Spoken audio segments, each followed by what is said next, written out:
Nous vous saluons dans le précieux nom de notre Seigneur et Sauveur Jésus-Christ.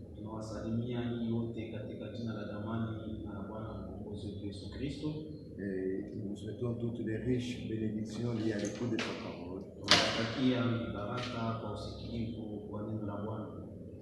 Que le nom de notre Dieu soit loué. Et ce qui nous a encore donné un jour, le jour de dimanche connu de lui,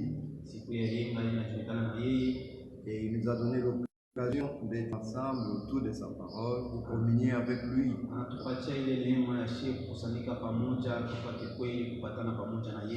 Là, nous nous estimons heureux.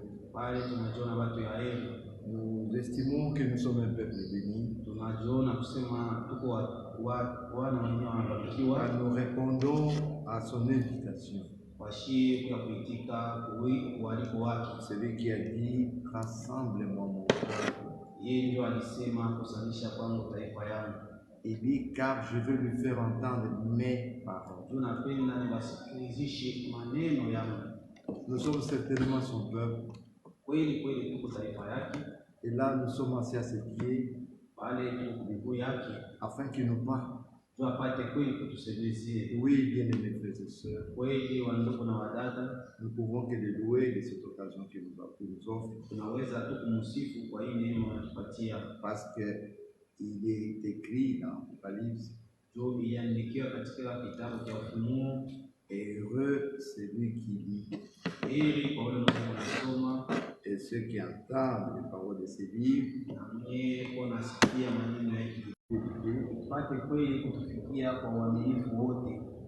afin que nous soyons bénis. Nous allons recommander ce petit moment entre notre Seigneur. Bien-aimé Père Céleste, nous te sommes infiniment reconnaissants de ce que tu nous as jugé digne de vivre en ta présence. Merci pour ton souffle de vie. Merci pour ces moments bénis de communion autour de ta parole. Bénis tous ceux qui sont branchés, partout où ils sont et où ils peuvent nous suivre. Toi, tu es le maître des temps et des circonstances. Peu importe la distance, mais ta parole elle est puissante. Elle atteigne tout celui à qui cette parole a été destinée. Et que tu reçoives ce qui te revient de plein droit ce matin. Bénis-nous, Seigneur. Tu connais dans quel état nous nous trouvons. Si parmi nous il y a des malades, à l'écoute de cette parole, qu'ils soient guéris. Délivre ceux qui ont des liens. Nous te recommandons ton serviteur, notre frère qui voudra parler ici. C'est un homme qui n'a aucune parole qui puisse apporter la vie. Mais lui aussi, comme nous attendons à toi, accorde-lui des paroles. Révèle-toi d'une manière particulière à chacun de nous. Agis pour la gloire de ton nom. Au nom de Jésus-Christ. Amen. Nous allons commencer notre culte par la lecture de la parole de Dieu dans l'évangile de Jean 14.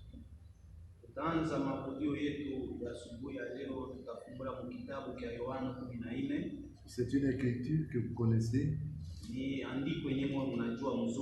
Nous avons l'habitude de la citer même quand nous parlons. Mais je voudrais vous inviter à la lire avec moi comme si c'était la première fois que nous la lisions.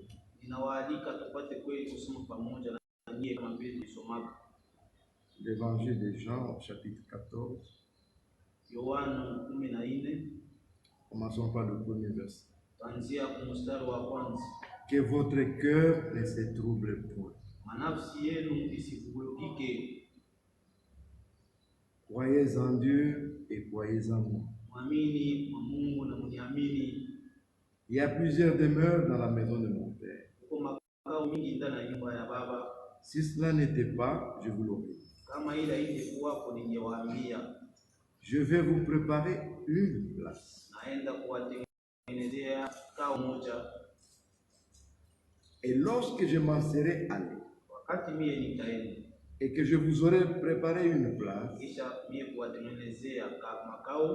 je reviendrai et je vous prendrai avec moi, afin que là où je suis,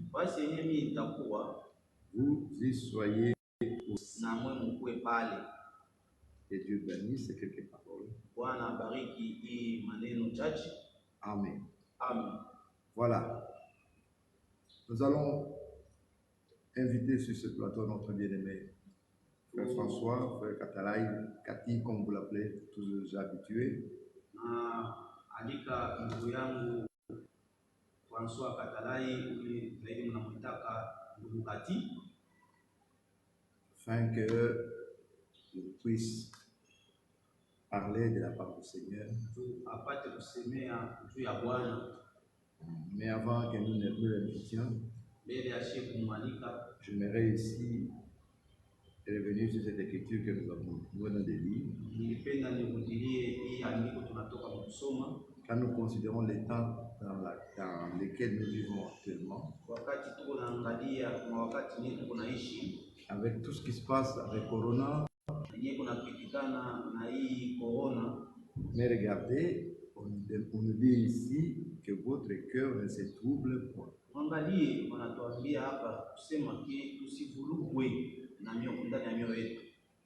Que selon ça une réalité dans chaque cœur. La crainte reste celle réservée à Dieu et à sa parole. Ne regardons pas à ces événements, la pandémie, tout ce que les gens peuvent citer ici. N'oubliez pas une chose, vous appartenez au Seigneur. Et parce que vous lui appartenez, alors voyons ce qu'il dit. Que son nom soit loué, parce qu'il a mis pour nous tout par écrit. Lui, il fait toutes choses par les moyens de sa parole. Et sa parole, nous l'avons en abondance. Il a veillé pour que cette parole soit gardée intacte.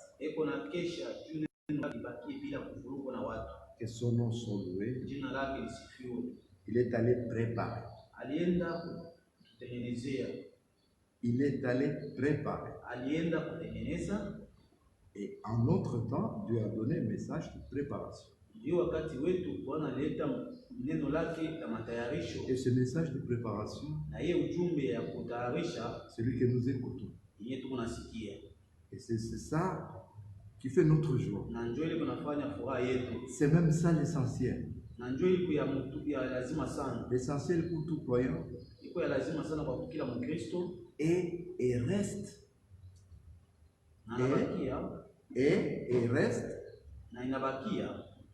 le retour du Seigneur. Et pour son retour, un message glorieux nous a été donné. Et c'est à ça que nous voulons vraiment donner tout notre temps et placer toute notre confiance en ça. Que son nom soit loué. Là, je vais appeler notre bien-aimé frère, qu'il avance pour qu'il parle. Soyez vraiment attentifs. Dieu a placé des dons dans les hommes. Bwana aliweka mazawadi ndani ya watu. Il va certainement nous parler. Na kweli kweli atatuzungumzia. Karibu.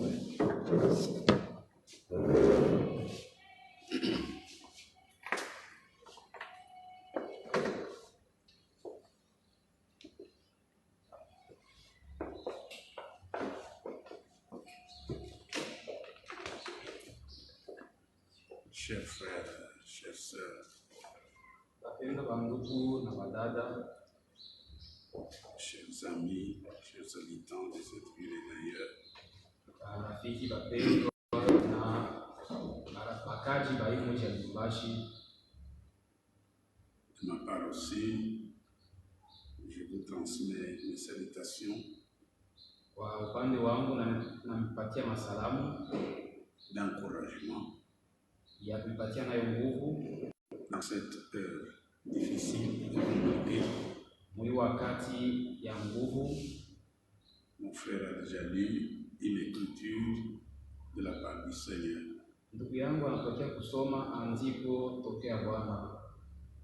Il est vrai que les portes des rassemblements sont fermées, Kweli milango ya mikusanyiko imefungwa, mais la parole du Seigneur, elle n'est pas fermée. lakini neno ya Bwana hiyo haina imefunga pana. Il n'y a rien de neuf qui nous arrive dans notre marche. Hakuna kitu hata kimoja cha sasa kimetufikia kwa mwendo yetu. La dispersion de croyants Kuzambalishwa kwa waamini a toujours existé, mara yote imeshafika, soit par une religion d'État, wala inaweza kufika kupitia dini ya serikali, soit par une décision du gouvernement comme nous venons de le vivre, wala kupitia mipango ya gouvernement pale tunataka kuishi. et les hommes de Dieu ont toujours cherché à ce que la parole du Seigneur arrive aux élus et aux croyants. Lakini watumishi wa Mungu wanataka mara yote hiyo ya neno ya Mungu ipate kufikia kwa wateule wala kwa waaminifu. Regardez dans les temps apostoliques au début de l'Église, Mwangalie wakati ya mitume mwanzo wa kanisa, l'épître de l'apôtre Jacques, kitabu cha mtume Yakobo chapitre 1er, verset 1, sura ya kwanza mstari ya kwanza, dit Jacques, serviteur de Dieu et du Seigneur Jésus-Christ, nasema Yakobo mtumishi wa Mungu na wa Bwana Yesu Kristo, aux 12 tribus qui sont dans la dispersion, kwa makabila 12 yenye kwa kuzambalishwa, salut. jambo. Encore à nous, vous disons encore salut ce matin. Na sie tena kwetu ya asubuhi tunamwambia jambo yenu. Encore l'apôtre Pierre, de son côté, il dit, Tena mtume Petro kungambo yake anasema, Pierre, apôtre de Jésus-Christ, Petro mtume wa Yesu Kristo, à ceux qui sont étrangers et dispersés dans les pontes, kwa bale penye kwa mwinchi ya mbali na kuzambalishwa muponti, la Galatie, la Cappadoce, Galatia, Kapados, l'Asie et la Bithynie, Mwazia na Mubitinia, et qui sont élus selon la préscience de Dieu le Père, na penyewe penye kisha kuchakuliwa kufuatana na kutangulia kujua kwa Mungu Baba par la sanctification de l'Esprit, kupitia utakaso wa Roho, afin qu'ils deviennent obéissants ili bawe batiifu et qui participent à l'aspersion du sang de Jésus-Christ. na wapate kushiriki kumiminiwa ya damu ya Yesu Kristo. À ceux-là seulement, Kwa bale peke, Pierre dit Petro anamwambia, que la grâce et la paix vous soient multipliées. neema na salama izidishwe kwenu. C'est vrai, notre paix et notre grâce doivent nous être multipliées en ce moment. Kweli neema yetu na salama yetu vinapaswa kuzidishwa mwi wakati, Parce que sans sa grâce et sa paix, juu bila neema yake na salama yake, les cœurs seront engagés par des troubles. moyo itashikwa na mvuruko, On perdra vraiment espoir et confiance au Seigneur. tutapotesha matumaini kwa Bwana, Parce que les événements qui viennent dans le monde Njoo majira kunafikia dunia. Si vous n'avez pas la grâce et la paix du Seigneur, Kama hauna na neema na salama ya Bwana, ça va certainement vous troubler. hakika itakufuruka. Mais gloire soit rendue à notre Dieu, Lakini utukufu uipewe kwa Mungu wetu. parce que rien ne nous arrive qu'il ne nous avait déjà averti. Njoo hakuna kitu kinaweza kutufikia ile akakutangulia kusema tangia zamani. Et il y en a que ceux qui ne veulent pas regarder à la prophétie qui se troublent. Ni mpaka bale abapende kutia matazamo kwa unabii njoo unavurukwa. Regardez ce qui est écrit Waangalie wanaandika dans le livre de Luc chapitre 24. Mkitabu cha Luka 24. Il y avait encore un événement Kulikuwa tena mambo ilifika d'actualité ya usiku yao qui était presque sur chaque première page du journal. Ilikuwa pa karatasi ya kwanza ya magazini, Qui était à la une, comme on peut le dire aujourd'hui. ile ilikuwa ni mambo ya siku ya leo yao, ndio tunaweza kuita leo. Alors, le Seigneur Jésus, un grand prophète puissant, Na Bwana Yesu nabii wa uwezo était tué aliuawa par le Romain avec la complicité des Juifs. Warumi kupatana na Wayuda. Il y avait de cela 3 jours. Kulikuwa masiku ilishapita 3. Alors, au verset 13, Sasa kwa mstari ya 13 il est dit ceci. unasema hivi: Et voici ce même jour, na tazama mwile siku moja moja 2 disciples allaient à un village nommé Emmaüs, wanafunzi wawili wakaenda mu jiji moja ile unaita Emau, éloigné de Jérusalem de 60 stades. yenye kwa murefu wa 60 stade na Yerusalemu. Et ils s'entretenaient de tout ce qui s'était passé.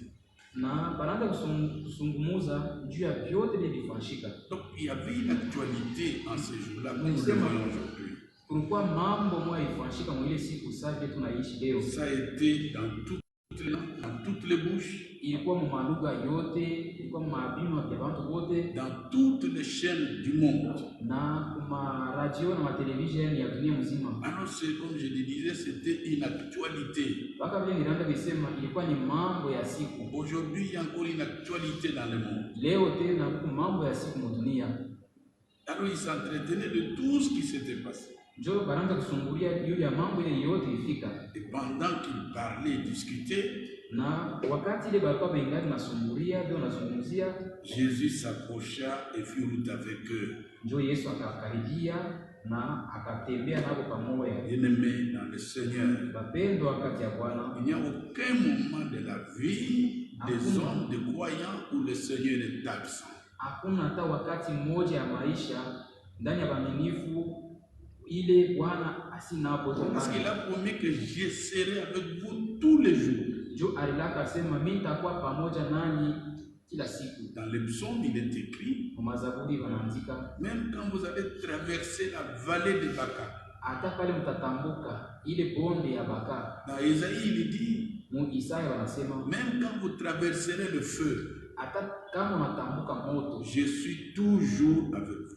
mimi nitakuwa pamoja nanyi. Alors Jésus faisait route avec eux, Sasa Yesu pale anaanza kusafiri nao pamoja, mais leurs yeux étaient empêchés de le reconnaître. na macho yao ilizuiza ndio kumtambua. Il leur dit, Ndio akawaambia, de quoi vous entretenez-vous en marchant mnazungumzia nini mkutembea et que vous êtes tout triste?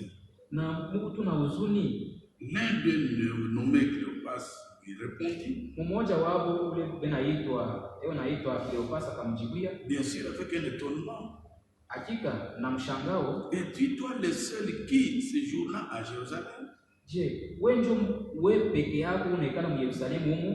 Vous ne savez pas ce qui est arrivé ce jour ici? Wala shijue mambo ile nafika mu siku ya leo? Ça c'est très étonnant. Hii ni ya kushangaisha. Qui ne connaît pas de coronavirus? Nani ulashiwe mambo ya coronavirus leo? Même les petits enfants. Tina watoto kidogo.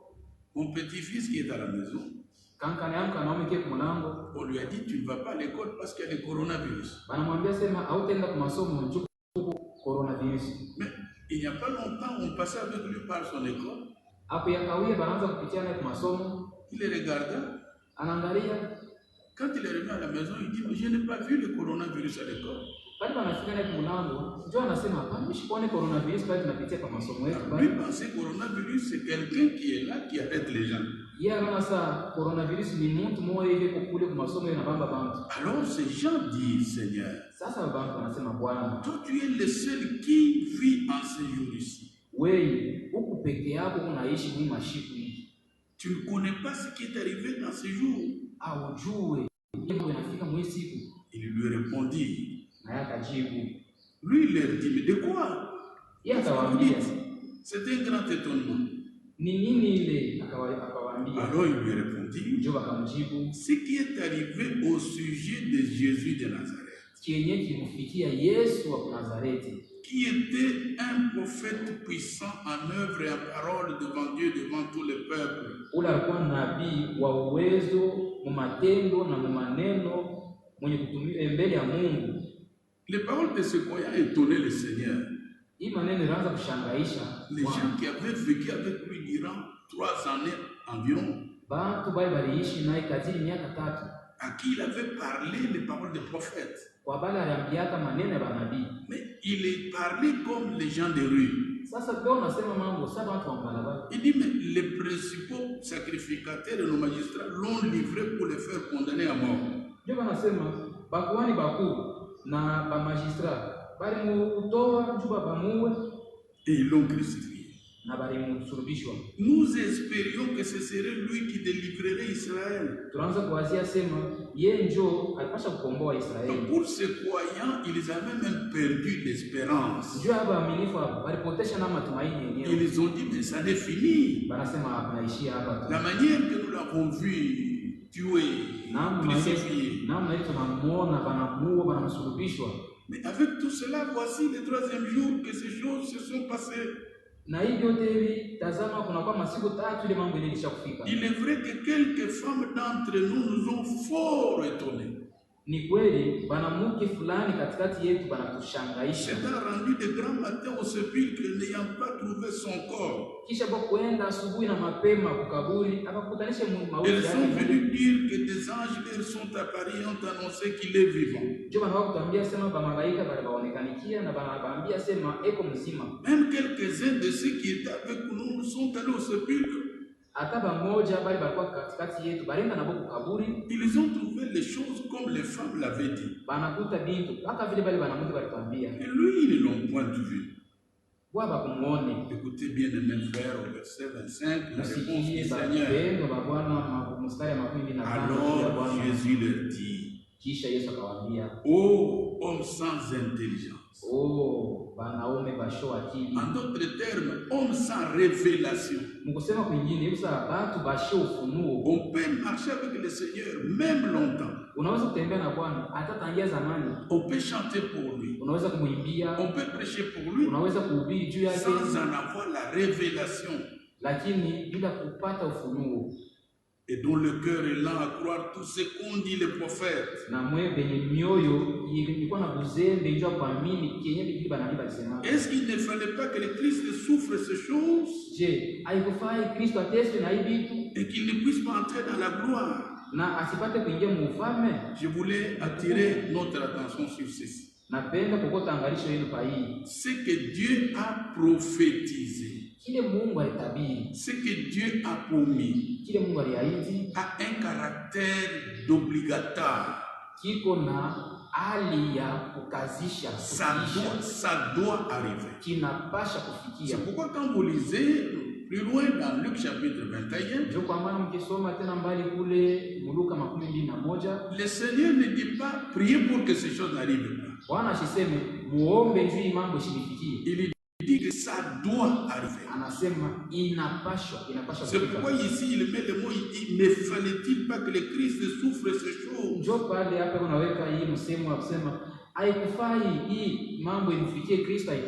qu'il entre dans sa gloire? na asipate kuingia mutukufu wake. Et commençant par Moïse et par tous les prophètes, kuanzia kwa Musa na kwa manabii bote, il leur expliquait dans toutes les écritures ce qui les concernait. Akaanza kuwafasilia maandiko yote kenye kilimuhusu. Que le nom du Seigneur soit loué. Jina la Bwana lisifiwe. Que Dieu nous aide. Mungu atusaidie à comprendre ya kuelewa que ce que Dieu a décidé, ya kwamba kile Mungu anaisha kupanga, ce que Dieu a résolu, kile Mungu anaisha kusudia, ce que Dieu a prophétisé, kile Mungu alitabiri, ça doit arriver. Kinapashwa. C'est pourquoi dans Luc chapitre 21, ndio kwa maana Luka 21 nous pouvons le dire ce matin, tunaweza kusema ya asubuhi que les événements modernes doivent être rendus clairs par la prophétie. Ya kwamba mambo ile kunafika leo inapasha kuangalishwa, kuweka uhuru ya unabii. L'actualité mondiale actuelle, mambo ya leo ya dunia, doivent être examinés par les tunapasha kuichunguza na maandiko, doivent être acceptés par l'écriture. Tunapasha kuikubali kupitia maandiko. C'est ainsi que ça soit dans Matthieu 24, ndio kwa maana iwe Mathayo 24, Luc 21, Luka 21, Marc 13, Marko 13. Le Seigneur a parlé des événements qui devraient arriver en ce jour avant son retour. Bwana alisema yule mambo inapaswa kufika muhimu mashiku hii kabla yake kurudi. C'est ainsi qu'il est dit au verset 8. Ndio kwa maana unasema kwa mstari wa 8, Jésus répondit, Yesu akajibu, prenez garde que vous ne soyez séduits. Yesu akajibu, kebeni hange na msopoke ili msipate kutongozwa. Qu'est-ce que cela veut dire? Inasema nini? Maana yao ni nini? Celui qui s'oppose à la réalisation, à l'accomplissement des prophéties que le Seigneur avait annoncées, yoyote yeye unapinganisha unabii na kutimilika kwayo ile unabii Bwana alitangaza, il est séduit. Ni yule yanisha kutongozwa. Car plusieurs viendront sous mon nom. Sababu wengi watakuya mjina langu. Écoutez le verset 9 qui est très important. Sikieni mstari wa 9 ilikuwa muhimu kabisa. Quand vous entendrez parler de guerre, wakati ile mtasikiaka ndio nasema mambo ya vita et de soulèvement, na ya kutomboka, vient une parole très importante. Ndio kuna kwa sasa neno ya muhimu kabisa. Ne soyez pas effrayés. Musitetemeke, msiogope. Ne vous troublez plus. Musivurukwe kamwe. Laissez-moi un peu le dire clairement. Munyache niseme wazi. Ne priez même pas pour que cette guerre s'arrête. Excusez-moi, c'est trop fort, mais ça doit être dit comme ça. Yangu sana munyache niseme, msiombe hata kuomba sema hii vita ishimame, hapana. On a entendu tulisikia sur les réseaux sociaux, par réseaux sociaux, plusieurs prédicateurs. Bahubiri ba mingi sana, même ceux qui ont ce message en main. Hata benye benye kwa na hii ujumbe kwa mikono yao. Vous verrez qu'ils ont perdu la pédale. Mutaona kwamba banapotesha mwenendo. Ils ne prêchent même pas au Christ. Banashindwa na kuhubiri hata Kristo. Ils veulent protéger les croyants contre la maladie. Bapenda sasa kukinga waaminifu kumambo inaangalia malaria ya corona. Ils pensent qu'ils protègent les croyants alors qu'ils créent même panique dans le cœur des croyants. Banoma sasa beo unakinga waaminifu kumalaria, lakini beo naongeza njoo boka mumioyo yao. Pourtant le Seigneur a dit, japo Bwana alisema, ne soyez pas effrayés. Musiogope, musitetemeke. Ne perdez pas confiance. Musipoteze matumaini. Nous allons y arriver. Mon frère a lu déjà une écriture très importante. Tutafikia kule ndugu yangu tuweze kusoma andiko ya muhimu. Que votre cœur ne se trouble point. Moyo wenu usivurukwe kamwe. Ne soyez pas effrayés. Musipoteze matumaini. Écoutez les caractéristiques obligatoires de la prophétie. Sikieni aina ya kukazisha ya unabii. Car, dit le Seigneur, sababu anayesema Bwana, il faut que ces choses arrivent. Inapashwa ili vitu vifike. D'un côté, les croyants ne doivent pas se laisser effrayer. Ungambo wengine baaminifu banapasha kuwa na uhodari bashijatilie kuoga. De l'autre côté, il faut que ces choses-là arrivent. Kwa upande wengine inapashwa ili vitu vifike. Remarquez, chers frères, Lorsque le Seigneur devrait libérer son peuple Israël en Égypte, wakati ile Bwana alipashwa kufungula kutosha taifa yake Misri, d'un côté il devrait mettre son peuple à l'abri, kwa ngambo nyingine alipasha kubakinga kubatia ukingo. Alors il a donné des instructions à Moïse kwa Musa que chaque famille mole un agneau, kwa kila jamaa ipate kuchinja mwana kondoo. On applique le sang sur les linteaux, pas sur les pavements de l'entrée, mais sur les linteaux. Et chacun des enfants d'Israël devait entrer dans la maison où il y avait le sang. Na kila mtoto wa Israeli wanapaswa kuingia nyumba yenye kutiliwa damu kwa vizingiti. Alors, kisha de l'autre côté, le Seigneur devrait tuer tous les premiers-nés d'Égypte, même des animaux. Jo sasa kungambo nyingine Bwana alipasha kuua mzaliwa wa kwanza wote wa Misri kufikia na banyama. Alors vous voyez que d'un côté, la destruction était obligatoire. Mone kwa ngambo nyingine waribifu ulikuwa wa muhimu. De l'autre côté, la sécurité était assurée. Kungambo nyingine ukingo ilikuwa yenye kutiliwa. Alors il dit, il faut que ces choses arrivent. Premièrement. Mais ce ne sera pas encore la fin. Il ajoute une chose. Une nation se lèvera contre une nation. Un royaume contre un royaume. Il y aura des grands tremblements de terre. Et en divers lieux, pas partout. Il y aura des pestes, soit des épidémies. Ce qu'on appelle aujourd'hui pandémie. Cette épidémie qu'on appelle Covid-19 n'est pas la première dans le monde. Il y avait la peste. Il y avait la grippe espagnole. D'ailleurs, la grippe espagnole a tué plus d'1 million de gens. J'ai consulté sur Google à l'internet. Ça peut être la 10e ou la 11e épidémie mondiale qui a tué des milliers de gens. Alors le Seigneur dit il y aura en divers lieux de pestes et de famines. Vous voyez que cette épidémie n'est pas simplement mortelle, maladive. Il est tue. Et les hommes, il est tue. Et l'économie. Après ça, il y aura une économie mondiale par terre. Ça va amener la famine parce que les cultivateurs sont confinés. Et le Seigneur ajoute, il y aura des phénomènes terribles. Ce qu'on appelle le réchauffement climatique. Et il y aura des grands signes dans le ciel. Verset 14. Le Seigneur dit, mettez-vous donc dans l'esprit de ne pas préméditer votre défense. Que le nom du Seigneur soit loué. Nous les croyants, nous sommes à la disposition du Seigneur. Nous nous attendons qu'à lui.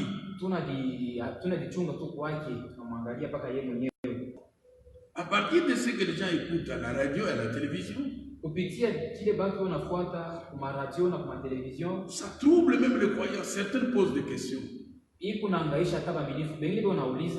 Frère, mais qu'est-ce qui arrivait si un croyant mourait de coronavirus? Car plusieurs versets sont lus de leur manière. vous comprenez réellement que le peuple est troublé. J'ai répondu à un frère qui m'a posé des questions.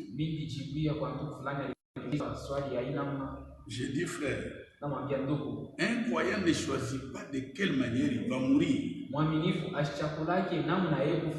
Mais nous savons qu'une écriture nous dit, nous ne mourrons pas tous.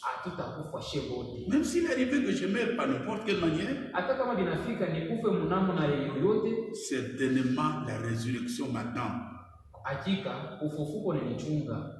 Au verset 25, il est écrit, il y aura des signes dans le soleil,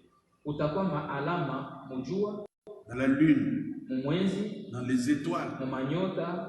Vient encore l'écriture importante. Et sur la terre, il y aura de l'angoisse chez les nations.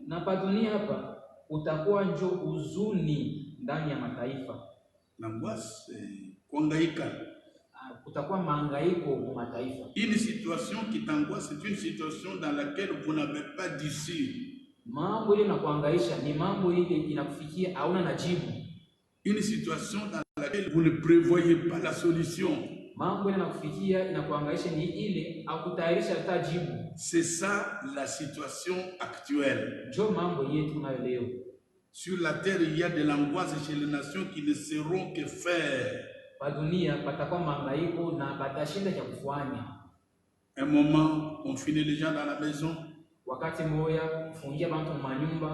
En France, tous ceux qui sont confinés, certains commencent à faire les dépressions mentales.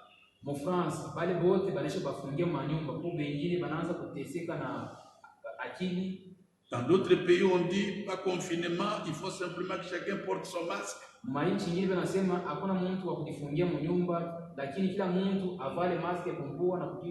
Donc, à tout cet étonnement, on comprend que les nations ne savent pas quoi faire.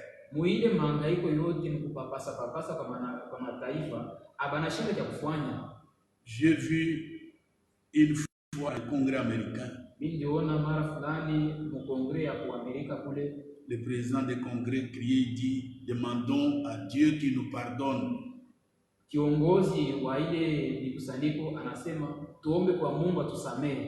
J'ai vu le président américain réunir tous les pasteurs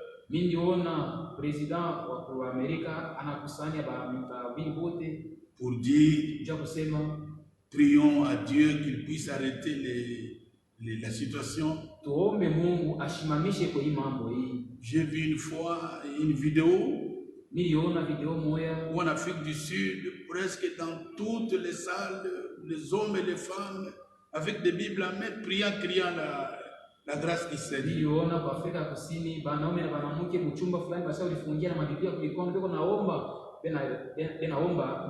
Quand les hommes du monde sont dans une angoisse où ils ne savent pas quoi faire,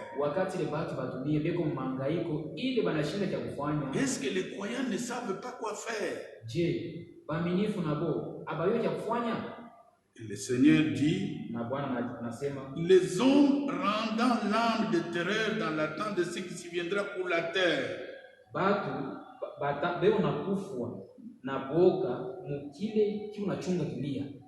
Vient une écriture dans le verset 28. Quand ces choses commenceront à arriver. Ça c'est très très important. Il y a une parole qui s'adresse à la nation. La prophétie elle est générale. Mais les promesses c'est uniquement pour les élus. C'est pourquoi ici le Seigneur dit quand ces choses commenceront à arriver, vous les croyants, vous verrez les prophéties s'accomplir.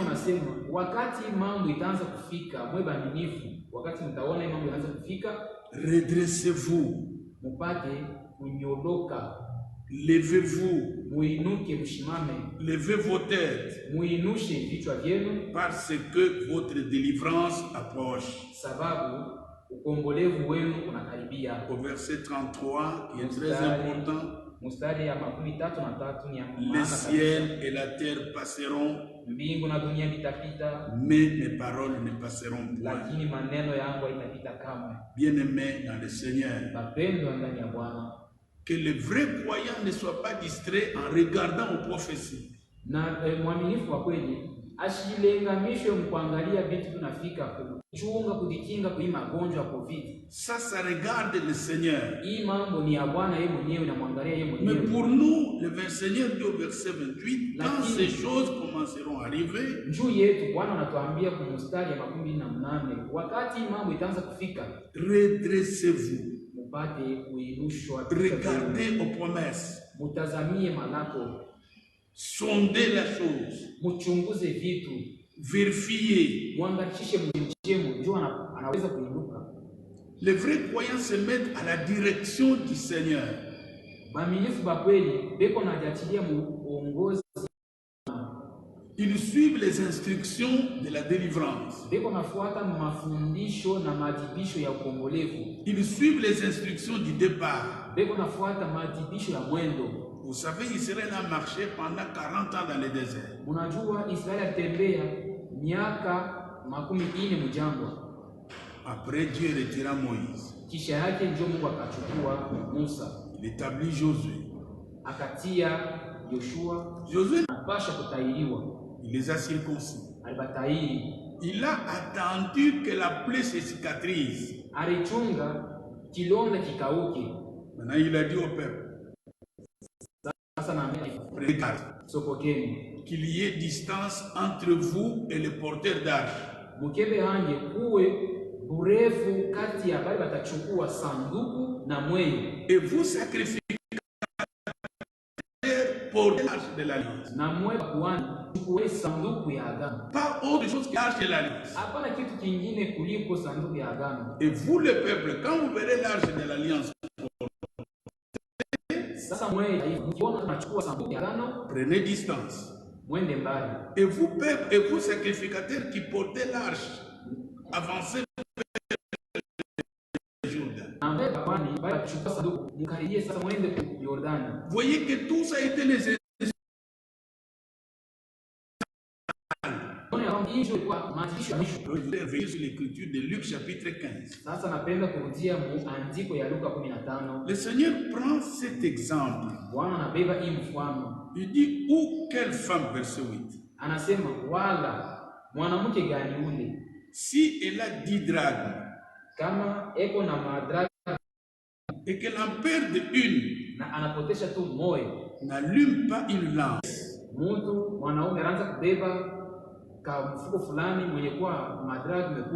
Chaque pièce avait indiqué une vertu quelconque. Et la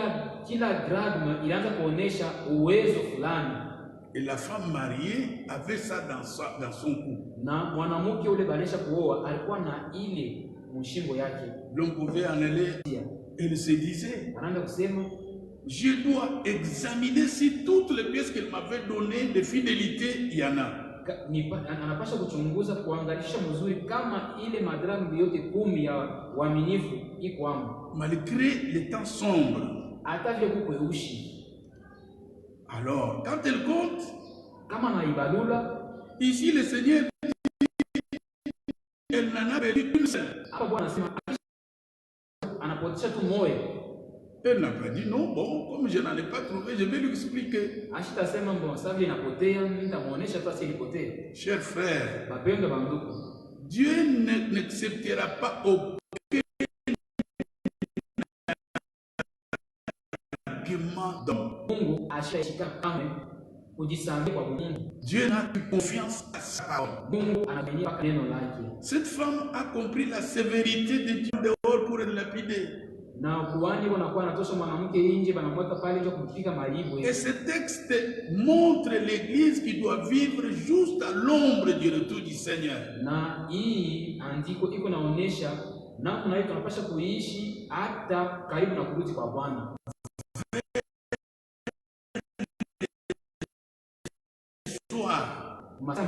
Bible dit, cette femme a lu une lampe. David disait, oh Dieu, ta parole est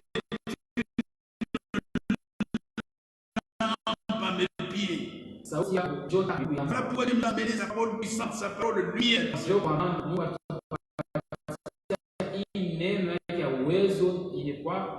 Cette femme avait à sa main droite une lampe qui éclaire. Nous ne voyons plus nos erreurs, que ce soit de l'église, soit de personnel, par notre manière de voir.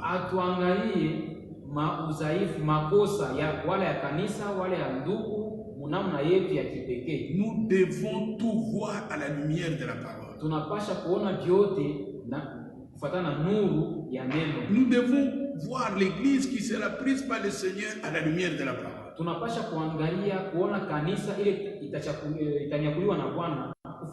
Paul dit, l'église du Seigneur qui est l'appui et la colonne de la vérité. Cette femme allume une lampe. Elle balaye la maison. William Branham fait des commentaires, il dit, elle sortira toutes les fauteuils dehors. Même les voisins ils verront une fumée de poussière de la maison. Elle va amener une véritable repentance en criant. Il dit, Seigneur, quand je regarde à ma parole, à ma vie, je mets ma vie à la lumière de la parole. Il y a quelque chose qui manque. Pourtant tu es à la porte. Pourtant ma délivrance approche. Alors cette femme-là, à la lumière de la lampe de la parole, elle balaye la maison. Et le Seigneur ajoute, il dit, elle cherche avec soin. Il ne cherche pas précipitamment. Bien-aimés frères, il est écrit dans la parole de Dieu que la patience de Dieu est notre salut. Remarquez comment les signes de sa venue se multiplient. Aujourd'hui, quand vous suivez sur la télé, surtout par exemple sur France 24, vous verrez quelqu'un qui donne l'actualité à côté. Mais de l'autre côté, quelqu'un d'autre qui montre les signes.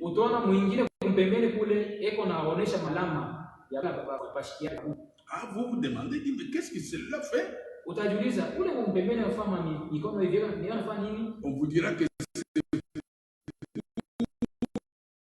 le sourd muet. Donc les signes de la venue du Seigneur vont faire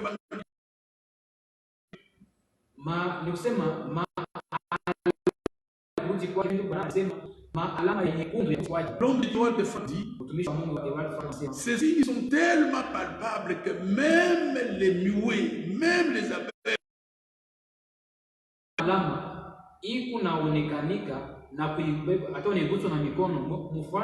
non, même les aveugles touchent avec la main.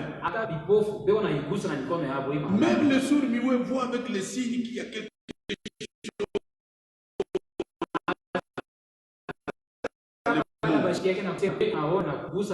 C'est pourquoi il dit, il cherche avec soin. Il ne veut plus qu'aucune personne sur la terre trouve des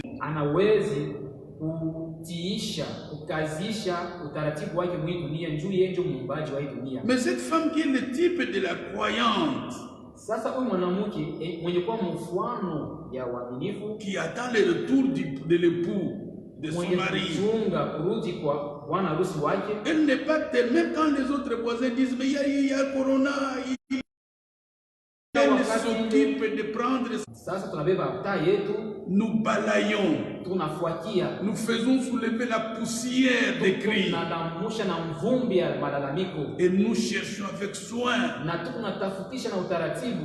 Chers frères, les dernières réunions que j'avais suivies, Je pense que tout le monde l'avait suivi. Nadhani watu wote walifuata.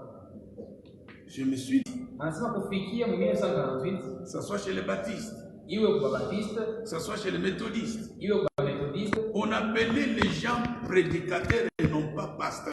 Avec soin. Tunakula mpasha kuchunguza na utaratibu. Quand j'ai vu ça, j'ai appris ça, j'ai dit mais c'est trop fort. Wakati nilisikia hivi nasema ni ya nguvu kabisa hii. Oh, japo quand vous allez dans l'Ancien Testament, ukienda mwagano la kale, vous prenez Psaume 23. Unabeba Zaburi 23. David criait, il dit, Daudi anaanza kulalamika na kusema, l'Éternel est mon. Voilà les termes qui étaient bibliques. Et dans Jean chapitre 10, le Seigneur dit, je suis le bon berger. Donc vous comprenez bien, mes frères, Dieu veut que nous revenions à ce qui était au commencement. C'est comme si cette femme allumait sa lampe. Mais alors je parlais avec quelqu'un d'autre. Lui me disait, mais pourquoi Franck a-t-il dit ça? Pourquoi fait Bana m'appeler Neville pasteur? Je dis, mon frère, moi je n'ai pas besoin de discipline. J'aime retourner chaque chose à l'écriture. Parce que cette femme allumait sa lampe. Le Seigneur a insisté, dit que votre lampe soit allumée. Les croyants doivent connaître que Dieu nous a envoyé un message de la restauration. Et Dieu ne confirmera pas une erreur plus petite soit-elle. Paul a écrit au fait Thessaloniciens disant, ma parole et ma prédication ne reposez pas sur l'erreur.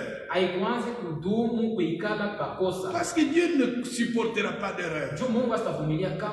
Retournons du temps des rois. Il y avait 850 prophètes de Baal et d'Astarté.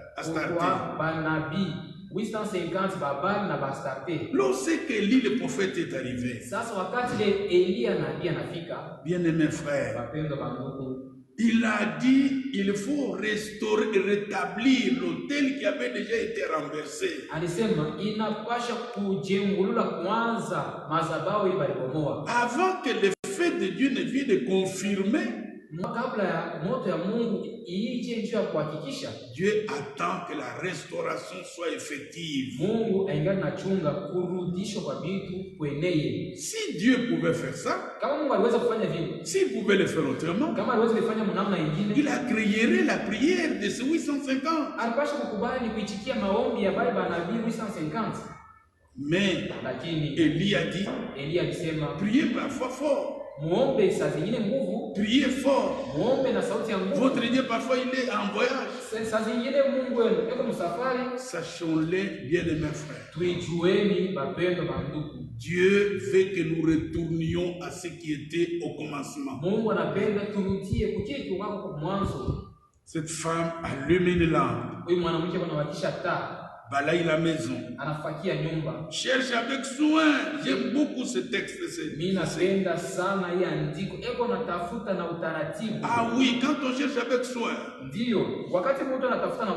c'est-à-dire on ne fait pas des choses avec précipitation. On ne fait pas les choses avec colère.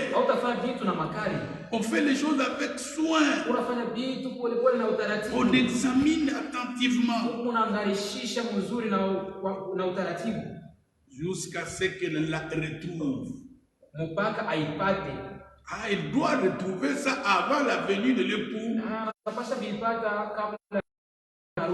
Regardez ce qui vient. Lorsqu'elle l'a retrouvé, oh mon Dieu, elle appelle ses amis, elle appelle ses voisines, Il dit, réjouissez-vous avec moi, car j'ai trouvé la drachme que j'avais perdue. Que le nom du Seigneur soit loué. Remarquons encore une chose très importante. Nous faisons comme cette femme. Nous ne nous occupons pas tellement de ce qui se passe dans le monde avec la pandémie. Pour nous, c'est un signe. Le signe doit nous montrer le temps et la direction à suivre. Il est vrai que l'événement mondial. Mais si les moyens ne font pas attention, ça va tellement l'attention qu'ils vont oublier la préparation. Quand je parle avec des frères, je leur dis, c'est que notre frère, il y a un mandat. Quand tu parles, il ne met pas tellement accent sur cette pandémie. Il en parle en passant. Mais il met beaucoup plus accent sur notre préparation. Laissez-moi dire comme Paul, il a dit à l'église de Corinthe, je vous ai envoyé Timothée. Il vous montrera de quelle manière j'enseigne dans toutes les églises. Non seulement il nous est demandé de rester dans la vraie parole, il nous a aussi demandé de quelle manière nous devons présenter l'évangile.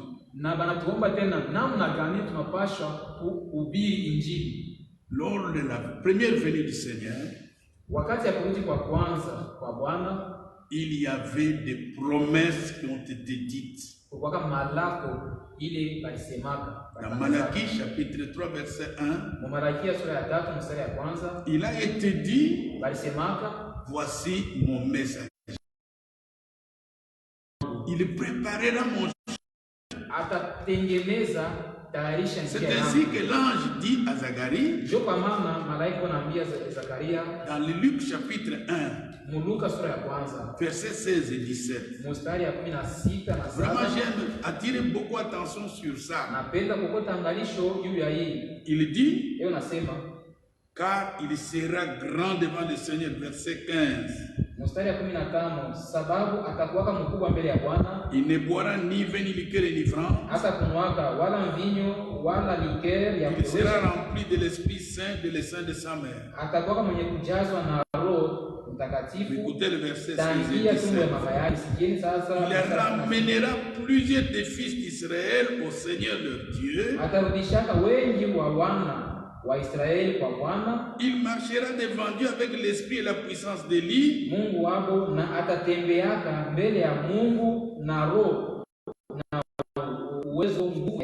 Pour ramener le cœur de père vers les enfants,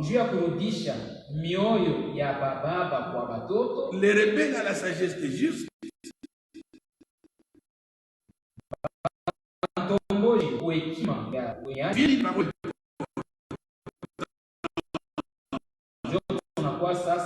afin de préparer au peuple un bien disposé.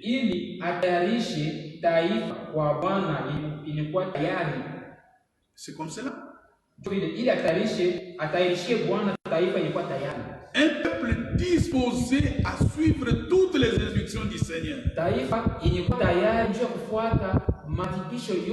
Pas un peuple qui cherche seulement la guérison. Pas un peuple qui cherche seulement la protection contre les maladies. Mais un peuple bien disposé qui ne contredit pas le Seigneur dans ses instructions. Afin de préparer au Seigneur un peuple bien disposé. Que le nom du Seigneur soit loué. Nous voulons vraiment être un peuple bien disposé à la recevoir. Bien préparé. Et pour que nous soyons un peuple bien disposé, bien préparé, nous devons l'accepter et nous laisser préparer. Nous devons l'accepter et nous laisser. Je crois que c'est dans Josué chapitre 1, verset 11 peut-être, si j'ai une bonne mémoire. Là, il est dit ceci. Quand Moïse et Josué parlaient au peuple,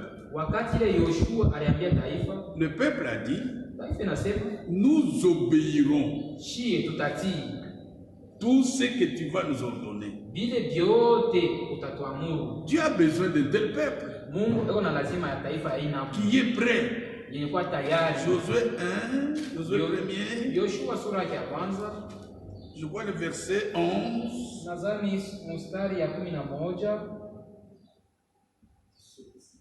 17, merci beaucoup. Il est dit, verset 16, ils répondirent à Josué en disant, nous ferons tout ce que tu nous as ordonné. Et nous irons partout où tu nous enverras. Nous t'obéirons entièrement. Comme nous avons obéi Moïse. Veille seulement, le Seigneur ton Dieu est avec toi. Comme il a été avec Moïse. Tout homme qui sera rebelle à ton ordre,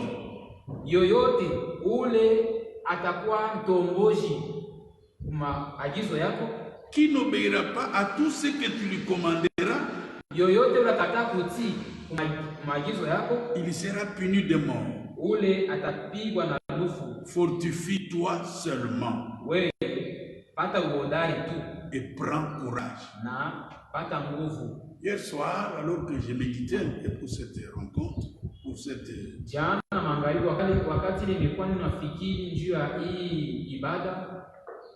J'ai quelqu'un que je connais qui habite au Cap en Afrique du Sud.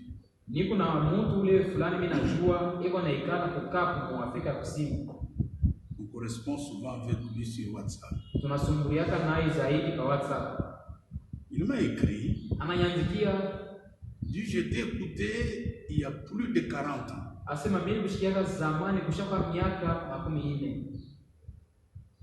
J'ai une question à te poser. Comment les gens disent que c'est Ewald de Franck qui va mener l'église dans l'enlèvement?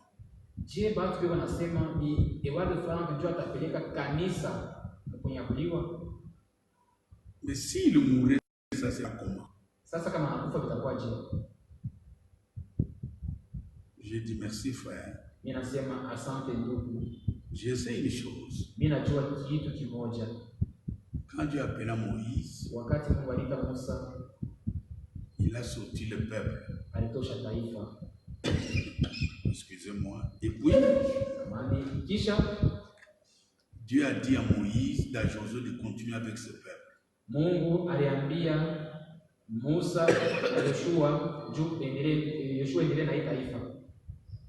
Josué n'était pas messager. Et dans la promesse de la libération des enfants d'Israël, il n'y avait pas Josué.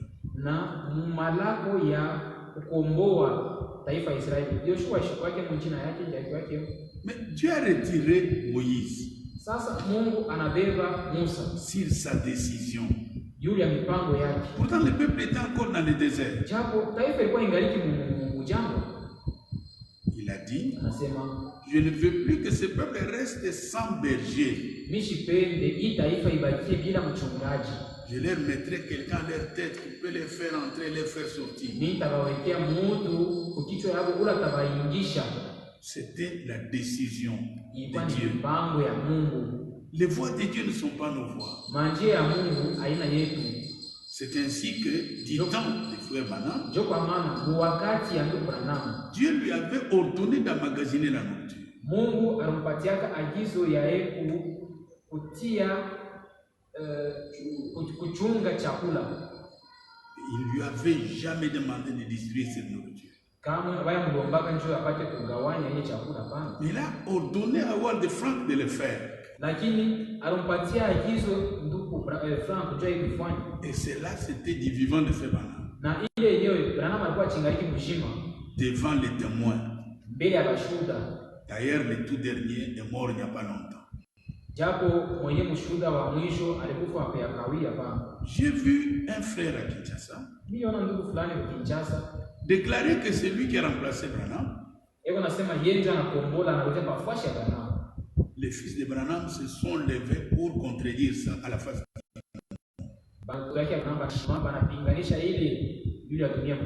Mais nous n'avons jamais vu les fils de Branham contredire Frank aucune fois sur ce qu'il dit. Ils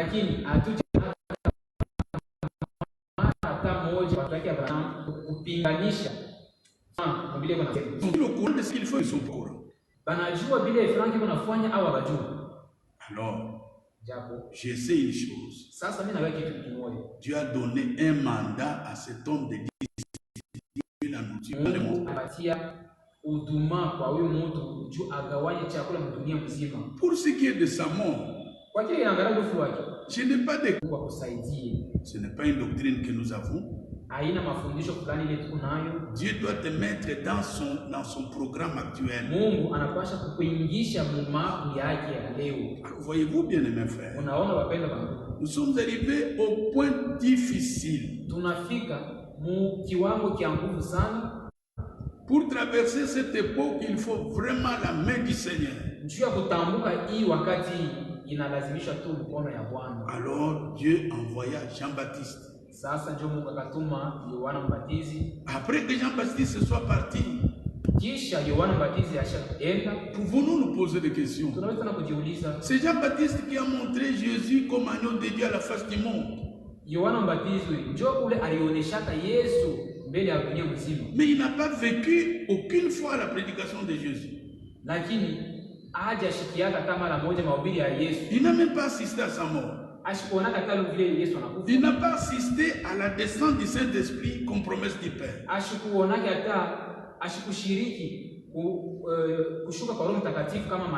Dieu l'a retiré sur la scène de quelle manière? Par l'identification. À comprendre humainement, on dirait que c'est une mort honteuse. Nom de Dieu. Voilà pourquoi j'ai dit au début que la manière que Dieu nous retirera sur cette terre est peu d'importance.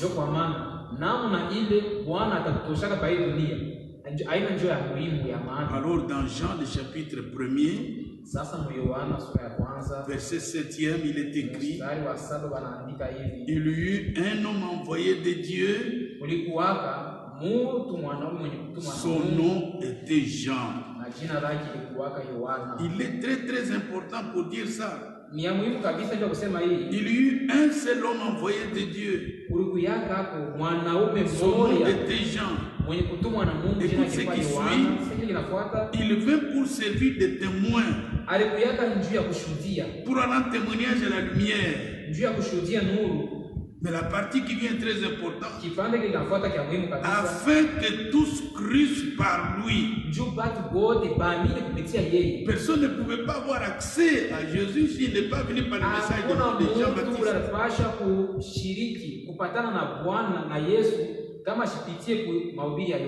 Personne ne pouvait pas subsister au début s'il n'était pas dans l'arche de Noé.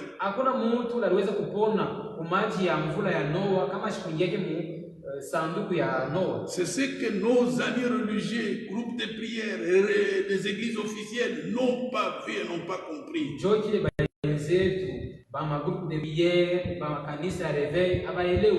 Mais nous disons que Dieu nous a fait grâce. Il nous a incorporés dans ce bateau. C'est pourquoi, que ce soit la dispersion, Ce sont les signes prophétiques. Ne peuvent pas nous ébranler. Au contraire, ça nous pousse à balayer avec soin comme cette femme. Parce que notre délivrance est proche. Dans Luc 16, le Seigneur dit: la loi et les prophètes ont subsisté jusqu'à Jean.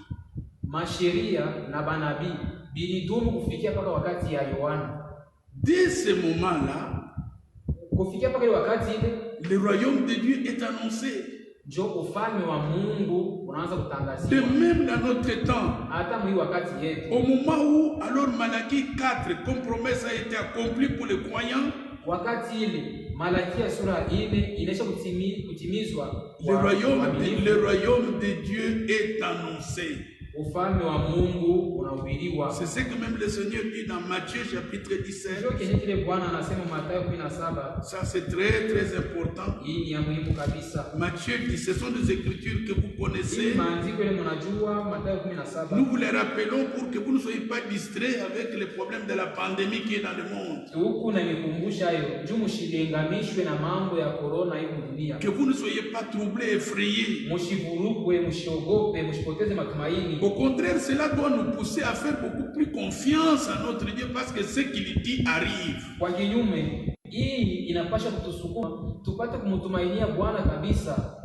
Au verset 10 de Matthieu 17, les disciples lui firent cette question: pourquoi donc les scribes disent-ils qu'Élie doit venir d'abord?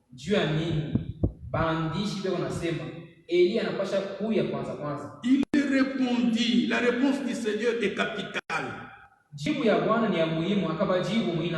Nous ne devons pas accepter les réponses des églises. Nous devons prendre au sérieux la réponse du Seigneur.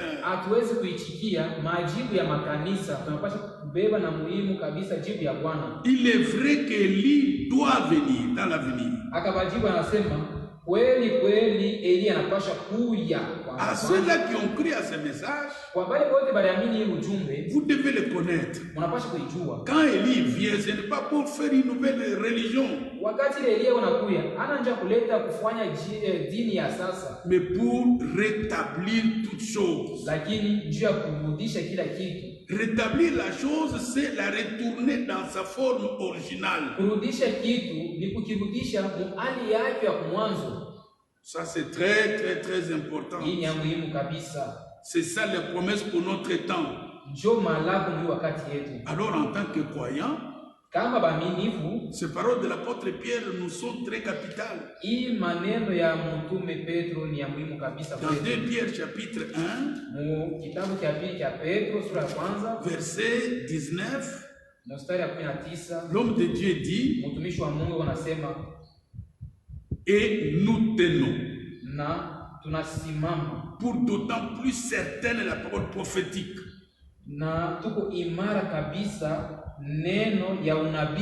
Le message étant le rétablissement. Non, le message étant le rétablissement. Ça c'est très très important. Nous y tenons avec fermeté. Vous savez, je vais le dire avant de terminer. Job a dit, malgré les souffrances, malgré les rires des amis, il a dit une chose importante: je sais que mon Rédempteur est vivant. Donc quand on sait quelque chose, c'est rester ferme. C'est comme aujourd'hui. Je sais que je suis un homme. Même si dans un songe, je me vois une femme, je dirais non. Je sais que je suis un homme. Donc, on sait quelque chose dont on est sûr. Où on est ferme.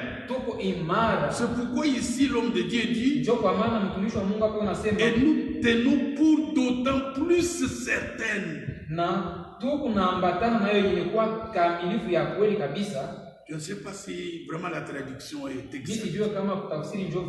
Nous tenons pour plus certaines.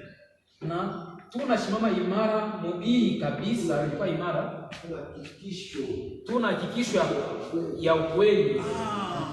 Nous ne prenons pas ça à la légère. Non, non. Atubebe mambo na michezo.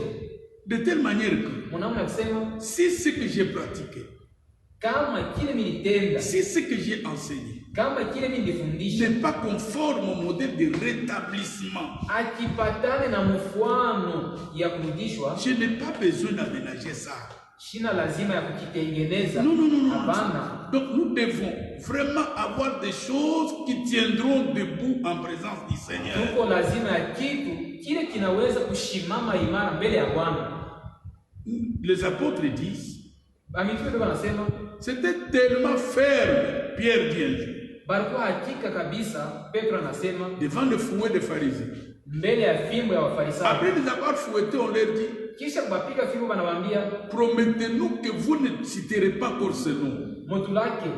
Mutulaki asema, hii jina hamtaitayaka tena kama. Pierre a dit, Petro asema, comment ne pouvons pas déclarer les choses que nos yeux ont vues et que nous avons entendues? Je tutashinda kutangaza vitu vile macho yetu iliona, masikio tulisikia. Vous voulez me faire voir que Jésus n'était pas tué, il n'est pas ressuscité. Unafia kuniambia kunionyesha sema kweli Yesu ashikuuawa, ashikusulubishwa. C'est pourquoi même dans la maison de Corneille, njoo kwa maana hata mnyumba ya Corneille, il a dit c'est Jésus. Alisema ni Yesu.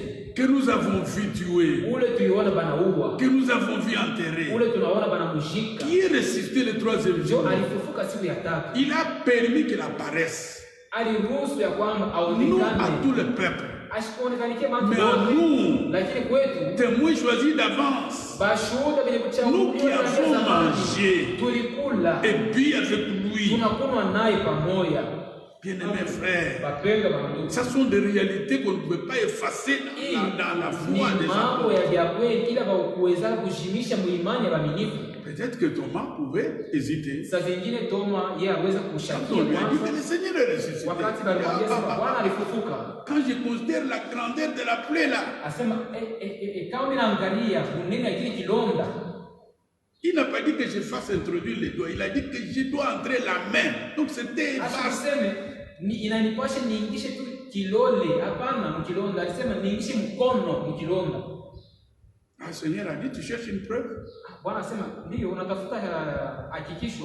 Quand il est apparu, bwana anakuwa kuonekana sasa, il a soulevé son bras, ananyangula mkono yake. Thomas a vu la plaie. Thomas anaona kilonda na macho yake. Sinon, anasema hapana, mon Seigneur et mon Dieu. Bwana wangu na Mungu wangu. Même devant l'épée, on ne pouvait pas effacer ça devant Thomas. Ni kusema hata mbele ya lufu la mubanga abakuweza kujimisha ile mbele ya. C'est ainsi que Jean écrit ce qui était dès le commencement. Ce que nos yeux ont vu, nos mains ont touché, concernant la parole de vie, la vie a été manifestée. Bien-aimés dans le Seigneur, alors que nous avons accepté le message de rétablissement de toutes choses, nous avons vu l'enseignement restauré. Nous avons vu la pratique apostolique restaurée. Alors Pierre dit, nous tenons pour d'autant plus certaines la parole prophétique à laquelle vous faites bien de prêter attention. Nous devons tellement faire attention qu'on fait Balaam le disait. Il dit, croyant de partout, lisez, examinez, parce qu'un peu de mauvaise incompréhension, tout ça y est. C'est pourquoi je suivais ce matin un petit couplet là du message.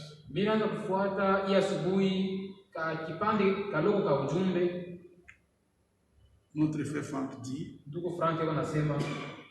je demande à tous les prédicateurs dans toutes les langues.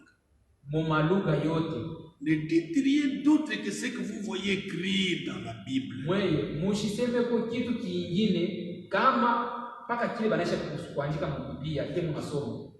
Vous faites bien de prêter attention comme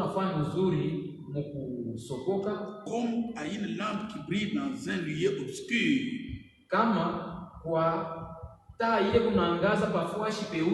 Nous craignons, nous versons de temps en temps du pétrole pour que ça ne fume pas. Nous veillons pour que ça ne s'éteigne pas. Jusqu'à ce que les jours viennent apparaître et que l'étoile du matin se lève dans vos cœurs. À quoi nous est-il demandé de faire attention? Vous devez savoir tout d'abord qu'aucune prophétie de l'Écriture ne doit pas être un sujet d'interprétation particulière. Voilà ce qui est très important. Car ce n'est pas par une volonté d'homme qu'une prophétie n'a jamais été apportée, mais poussée par le Saint-Esprit, que des saints hommes ont parlé de la part de Dieu. Dans la prophétie de Dieu, il n'y a aucune petite pensée d'homme. Voilà pourquoi dans la Bible, ce n'est pas ce que Joël a dit. La Bible dit que c'est ce que Dieu dit par la bouche de Joël. Parce que s'il fallait réfléchir, comment est-ce que Esaïe pouvait déclarer, il dit, une vierge concevra.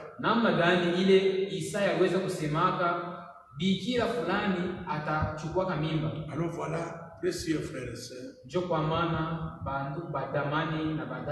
chers amis qui aimaient Dieu et qui voulaient prendre part à l'enlèvement des saints,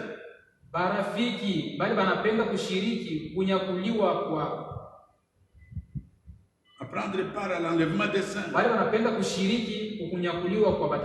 vous ne prendrez pas part à l'enlèvement parce que vous êtes membre d'église. Voilà une petite secousse.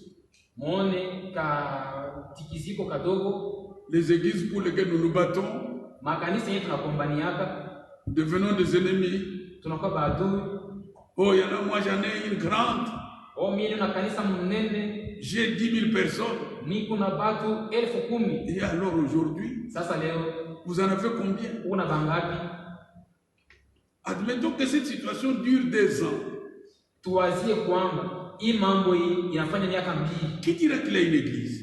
Alors, et les pasteurs, et les croyants, nous devons savoir que de ne plus faire confiance aux églises, faisons confiance à Dieu.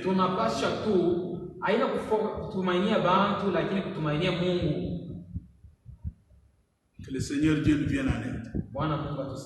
Alors ce sont ces gens qui croient le programme de Dieu en ce jour, qui tiennent comme question de vie et de mort.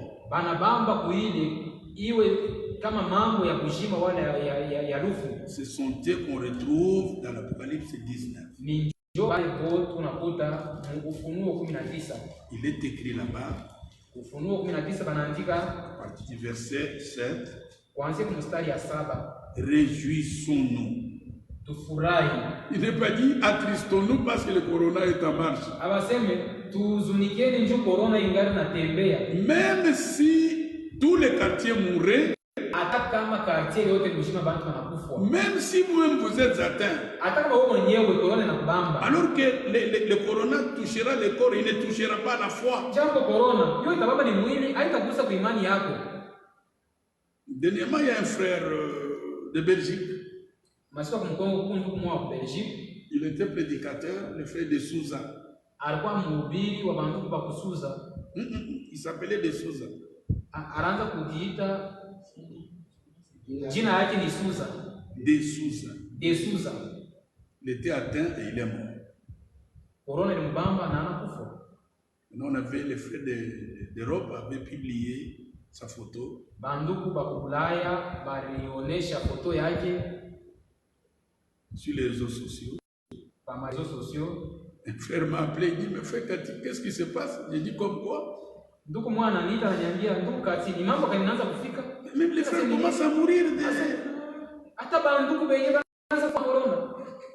J'ai dit, selon vous, les frères doivent mourir avec vous. Mimi namuuliza nasema, kufuatana na wewe, unaweza sema banduku banaweza kufa na nini? Frère, une mauvaise maladie comme ça. Ndugu, magonjwa mabaya hivi. J'ai dit, écoute frère, vous dites ce que vous entendez le prédicateur dire sur les réseaux sociaux. Il trompe les gens. On doit présenter aux croyants le Seigneur et le retour du Seigneur.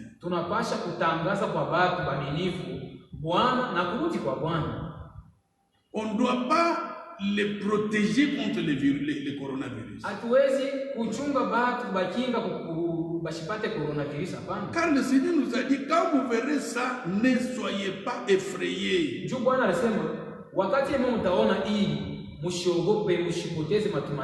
Priez beaucoup que ça n'arrive pas. En les temps, ils enseignaient sur les télévisions et sur la radio. Un croyant doit avoir une vie prospère. Un croyant ne doit pas être un homme pauvre. Maintenant, ils ont un nouveau sujet, coronavirus. Alors, des gens qui sont connectés au Seigneur par sa préparation, qui attendent le retour du Seigneur, comme nous l'avons entendu les frères lire, que votre cœur ne se trouble point. Au contraire, il est écrit, réjouissons-nous, soyons dans l'allégresse, donnons-lui gloire. Vraiment, quand nous voyons toutes ces prophéties s'accomplir, nous devons nous réjouir parce que le Seigneur a dit, en voyant ça, sachez que votre délivrance approche.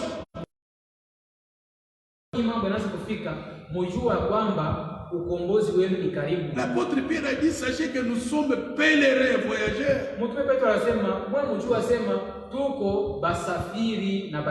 Paul a écrit aux frères de Philippe.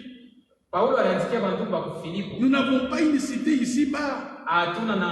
Notre cité est céleste. Le Seigneur a dit, là où je suis, vous y soyez aussi. Réjouissons-nous. Soyons dans l'allégresse. Donnons-lui gloire. Bien-aimés frères, quand on n'a pas la foi, on raisonne. Voilà pourquoi des frères aujourd'hui se demandent, quand Frère Franck dit, la vue n'est plus. Lui n'est plus. Les jambes ne se tiennent pas encore. Dans la dernière lettre circulaire, il a dit, adieu au voyage missionnaire. Il y a un frère qui a une grande église à Likasi, qui lit Matthieu 24, 45. Jusqu'à 47. Et là il dit, les frères disent que ici le Seigneur a dit, ses serviteurs, quand il viendra, il les trouvera faisant ainsi. Vous voyez, avec l'âge de Franck, il sera là jusqu'au retour du Seigneur.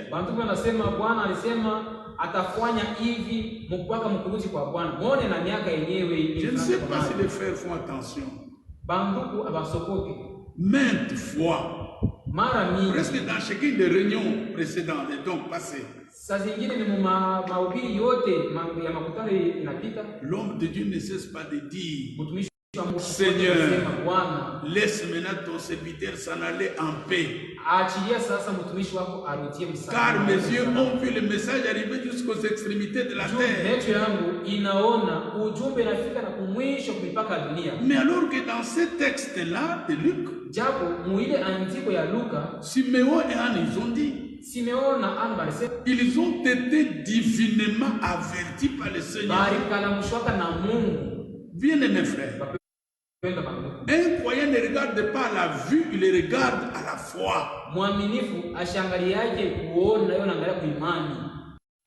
C'est Siméon avec quel âge? Cette femme Anne avec quel âge? Mais le Seigneur lui avait dit que toi tu ne vas plus mourir jusqu'à ce que tes yeux verront le Christ du Seigneur. Nous n'avons pas de calcul à faire. Nous croyons que le Seigneur est allé nous préparer une place. Il reviendra nous chercher. C'est pourquoi d'avance il me saluait à la maison. Je lui ai dit, lave-toi d'abord les mains.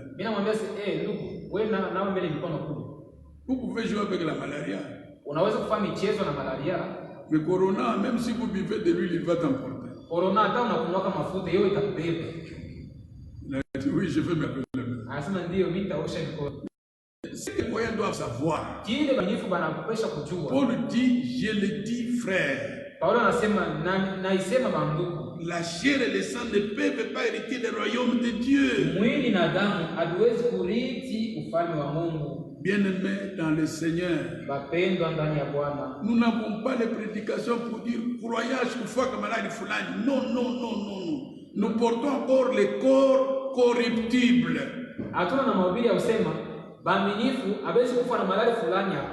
Nous croyons dans la guérison divine. Mais s'il arrivait que le Seigneur peut nous retirer par cette voie-là,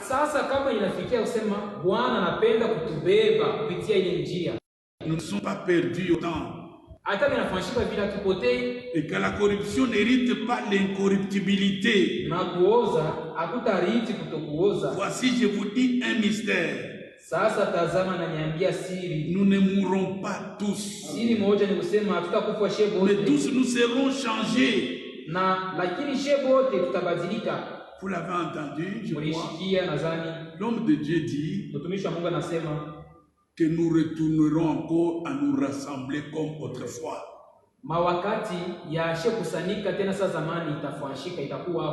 Nous n'avons pas de questions à nous poser. Des questions disent, mais comment on n'a pas trouvé les vaccins? On n'a pas. Comment ça va se faire? Qui a arrêté la première et la deuxième guerre mondiale? Dans Luc 21, le Seigneur a dit,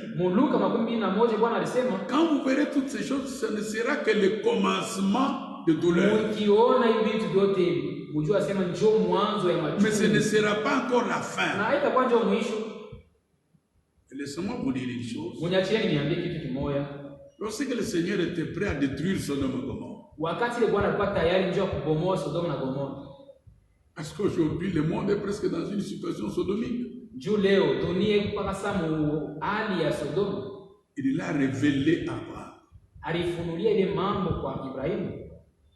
Abraham a eu pitié de son frère Lot.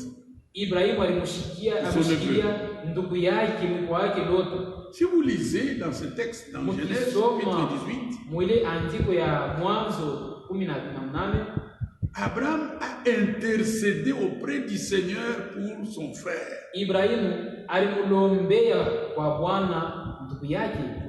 Il a fait proposition à Dieu. Il lui a dit, il savait que l'autre est dans une mauvaise position. Mais il lui dit, Seigneur, si dans une ville, vous y trouverez 45 personnes justes, allez-vous détruire cette ville? Vous savez la réponse du Seigneur? Non, j'épargnerai ça. Quand le Seigneur a dit ça, Abraham regarde maintenant, il ne voit même pas de 45 personnes. abayafika hata mwile hesabu. Il est revenu en charge. Il dit Seigneur, Anarudia tena Bwana. mais s'il y en a 30. Sasa kama mbego 13. Seigneur a dit non. Bwana anasema hapa. C'est comme pour lui dire, montre-moi quand même ces 30 là. Hivi sasa mwanamke mwingine akasema, wewe unionyeshe kwa Abraham est descendu jusqu'à 10. Ibrahim anashuka kufikia tena 10. Il n'avait pas encore d'autres chiffres. Anakosa mahesabu mengine. Dieu dit, j'ai compris ton problème. Mungu asema mimi naelewa sasa mambo. Tu veux que ton frère Lot soit sauvé. Unapenda ndugu yako Lota aokolewe. L'unique moyen que je peux l'aider, c'est quand il quittera. Il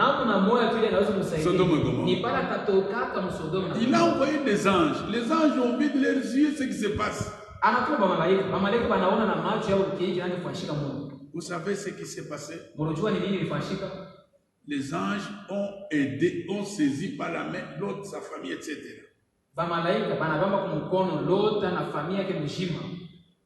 Ils l'ont sorti. Jusqu'à ce que l'autre a dit, vous m'avez aidé, mais comme j'ai trouvé grâce à vos yeux, aide-moi encore.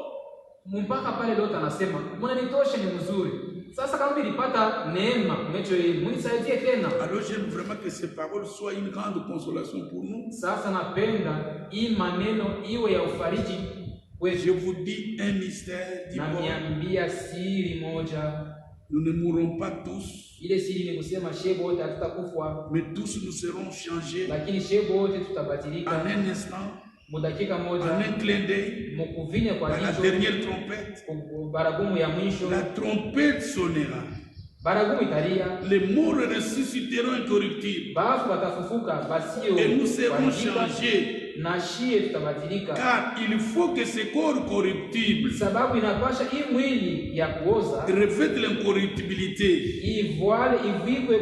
et que ce corps mortel revête l'immortalité.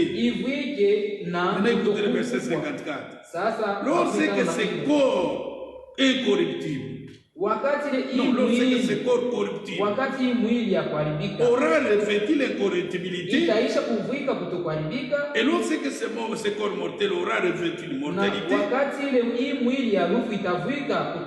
c'est alors, en ce temps-là, s'accomplira la parole qui est écrite.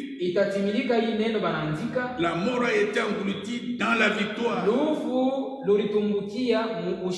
C'est en ce temps-là que nous dirons, mort, où est ta victoire? Oh mort, où est ton aiguillon? La mort a été vaincue mais n'a pas encore été engloutie. Au verset 22, comme tous meurent en Adam, de même aussi tous se revivront en Christ. Que le nom du Seigneur soit loué. Alors, je l'ai déjà dit, nous devons avoir une conviction de la vie et de la résurrection, de la guérison elle-même, comme Jean. Il a dit, je sais que mon Rédempteur est vivant. Je sais qu'il s'élèvera le dernier. Il a même ajouté, même si mon corps est détruit, même si la maladie m'a emporté, mais je sais une chose, que le nom du Seigneur soit loué.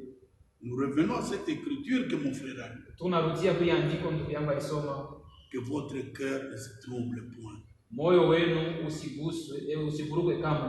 Croyez en Dieu. Croyez en moi. Je vais vous préparer une place. Alors, dans Apocalypse chapitre 22 pour terminer, verset 14, la Bible dit, heureux ceux qui observent ces commandements.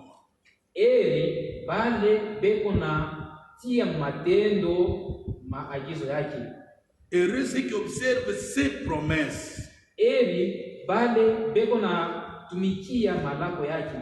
C'est comme cela. Ceux qui observent ses promesses afin d'avoir droit à l'arbre de vie. bale beko naangalishisha malako yake ili bapate ruhusa kumuji ya ujima, et d'entrer par les portes dans la ville. Na beingie kupitia milango muji. Éphésiens le chapitre 5. Efeso sura ya 5. Pour entrer dans la ville, nous devons être préparés. Nous devons être purifiés. Comme l'apôtre Paul dit, afin de la sanctifier. Il s'est livré lui-même pour l'église. Afin de la sanctifier. Afin de la purifier par le baptême d'eau de la parole. Donc l'église doit accepter de se laisser plonger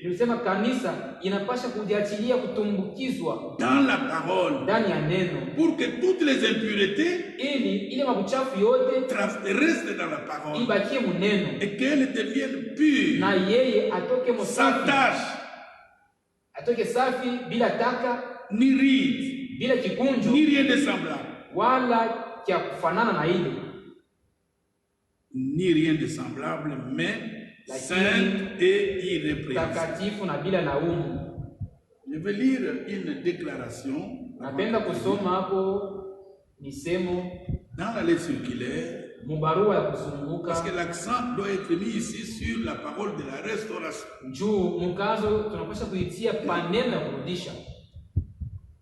Notre frère, l'homme de Dieu, il a mis la déclaration dans le 4 janvier 1973 dans sa lettre circulaire numéro 4. Aliweka misemo yake mubarua ya kuzunguka ya Desembre 2004. Ce sont des paroles très très importantes. Ni maneno ya muhimu kabisa. Comment atteindrons-nous la pureté auquel peut plaire à Dieu? Il y avait un certain homme, Charles Price, aux États-Unis en 1916. Presque en même temps où Charles Price, qui avait été un homme de Dieu béni, quittait les champs missionnaires pour la maison céleste, entra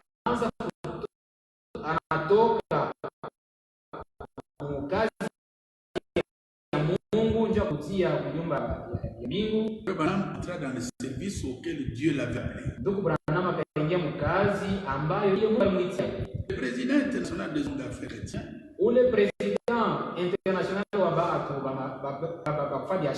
de Mons Chakarian de l'UCA, des États-Unis, il était étroitement lié aussi avec Frère Price qu'avec Frère Branham.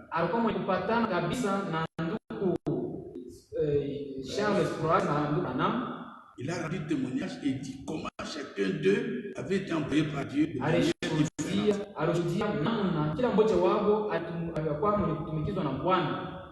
Je vous transmets ici une prophétie de Frère Price.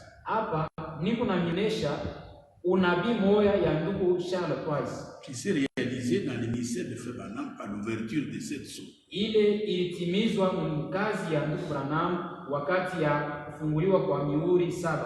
La pleine réalisation du salut se fera par Christ.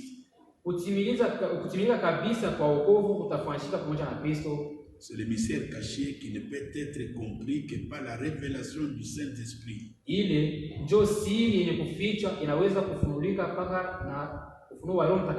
Celui-ci, c'est-à-dire le Saint-Esprit, le révélera à ceux qui cherchent ardemment l'amour et la sainteté.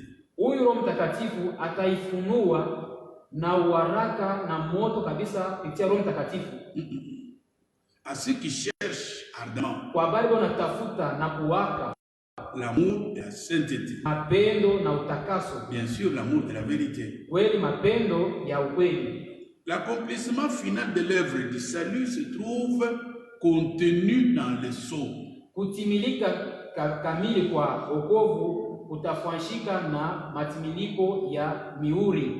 Je relis. L'accomplissement final de l'œuvre du salut se trouve contenu dans le sceau. Unapatikana mumiuri. Aussitôt que l'Esprit de Dieu ouvrira le sceau, kisha pale Roho Mtakatifu kufungula miuri l'un après l'autre, mmoja na ingine, le plan entier du salut sera révélé en détail. Mapu yote mzima ya wokovu itafunuliwa mubipande vyote. Dans l'ouverture du mystère du salut en Christ, kufungula kwa kazi ya Kristo, il se déploie une insondable sagesse de Dieu. Huku naonekanika mahekima ya Mungu yasiyochungulika. Maintenant écoutez. Asa msikie. Aux chercheurs qui en sera dit, kwa bali ba kuchunguza bali batastahili ile, il sera donné accès à des choses nouvelles. Batabapatia ruhusa kubitu bipya. Il sera donné accès à des choses nouvelles. Batapewa ruhusa ya kuingia mubitu vya sasa, fraîchement révélé. Bile banatokea hapa sasa kufunulia. Dans ce but, mushabai, l'arche de l'alliance dans le ciel sera ouverte à la fin de cet âge. Sanduku ya agano kwa mbingu itafunuliwa, itakuwa wazi kabla ya mwanzo ya wakati. Le sceau du témoignage vivant, muhuri, mihuri ya ushuda ya uzima, qui se trouvent doivent être brisés. Ile inapatikana ndani yao, wanapaswa kuivunja. Et l'arche de l'alliance qui est dans le ciel, na sanduku ya agano yenye kwa mbingu, se trouvera présente au milieu des vierges sages. Itapatikana katikati ya babikira 10. Et ce qui sera dit là, na kile kitasemewa kule, influencera la vie des vierges sages. Njo itavuta maisha ya babikira bahekima. Là où se trouve le corps de Christ, là aussi se trouvera également l'arche de l'alliance. Avec l'ouverture du témoignage vivant, qui se trouve dans l'arche de l'alliance de Dieu, commence la puissante proclamation de ce témoignage,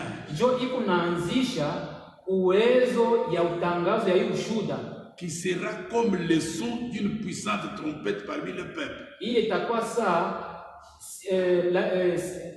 Sauti ya baragumu kubwa kati ya taifa, par l'autorité kupitia madaraka que Christ donnera. Kristo ataletaka. Toute désobéissance sera terminée dans la vraie église, kutokutii kote kutamalizikaka mukanisa ya kweli, qui est née de Dieu, yenye kuzalika na Mungu, conformément à sa décision, kufuatana na mipango yake, pas à votre décision. hapana mipango yenu. S'accomplira alors le véritable scellement du corps de Christ. Itatimilikaka kweli kiapo kia kweli kia Kristo. La pleine autorité de son nom leur sera accordée. Madaraka ya kweli ya utele ya jina lake itapewaka, afin qu'ils puissent accomplir la mission qu'ils auront reçue. Ili bapate kutimiza kamili kazi ile batapatiaka. C'est renouveau. Itakuwa nguvu mpya. Les différenciera de tous ceux qui font partie de Babylone. Jo itabatofautisha na bile vyote vinafanyika Babiloni. La peine et la préparation de cette église, mwito na matayarisho ya ile kanisa, sans tâche, bila taka, arrivera d'une manière surprenante et cachée. Itafikaka munamna moja ya kushitusha na ya kuficha. De même que David a été élu par le ministère d'un prophète du Seigneur, paka vile Daudi alichakuliwaka kupitia utumishi ya mtumishi wa Bwana, ainsi une minorité sera amenée en pleine maturité. Jo hivi kunji kiloko itapelekaka ukamilifu. Beaucoup de fidèles hommes de Dieu, batu bamingi on désirait entendre ce que nous avons eu le privilège d'entendre par l'ouverture et la révélation des sceaux. Nous sommes pleins de joie.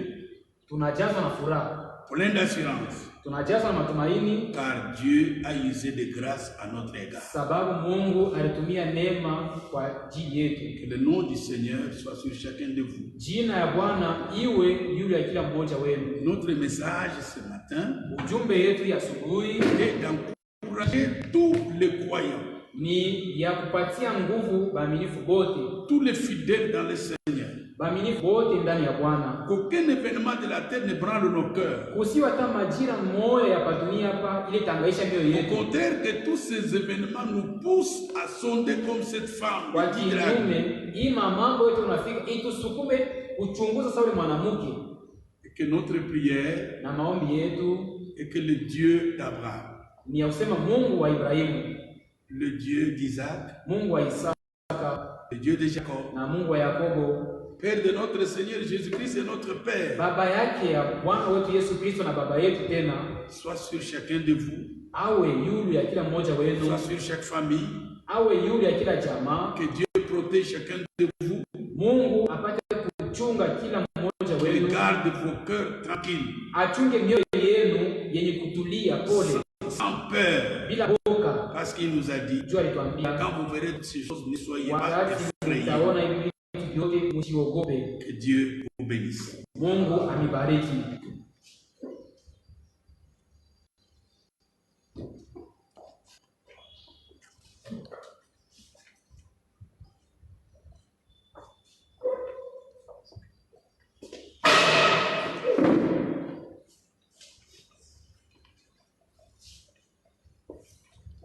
Que notre Dieu soit loué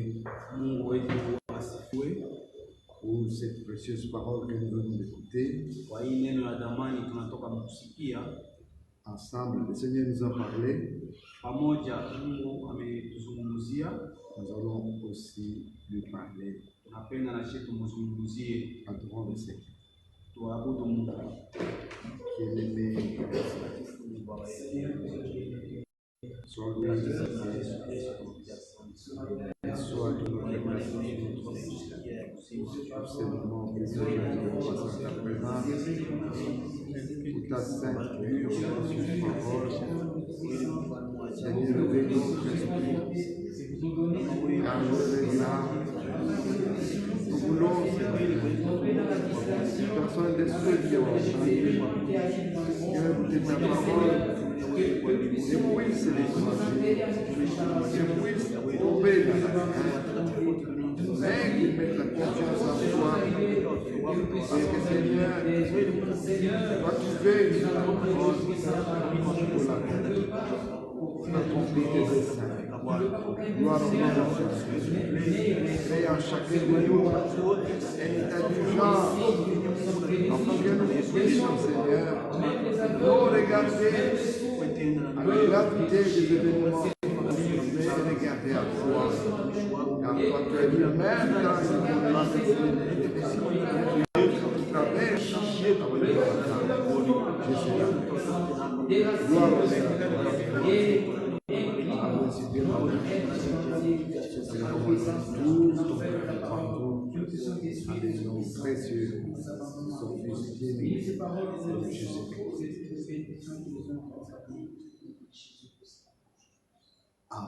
Amen. Que notre Dieu soit loué. Qu'il bénisse notre frère François. Qu'il vous bénisse pour tous qui étaient aussi à l'écoute. Ne crains rien. Voilà. Nous faisons confiance au Seigneur. Parce que lui, il dit, et la chose arrive, qu'il ôte à nous toute crainte. Amen. Nous voulons que toute notre confiance repose sur lui. Amen. Amen. Nous allons nous retrouver mercredi et vendredi par sa grâce. Si le programme de confinement continue, c'est encore par cette voie que vous allez nous suivre chez vous. Que Dieu vous bénisse.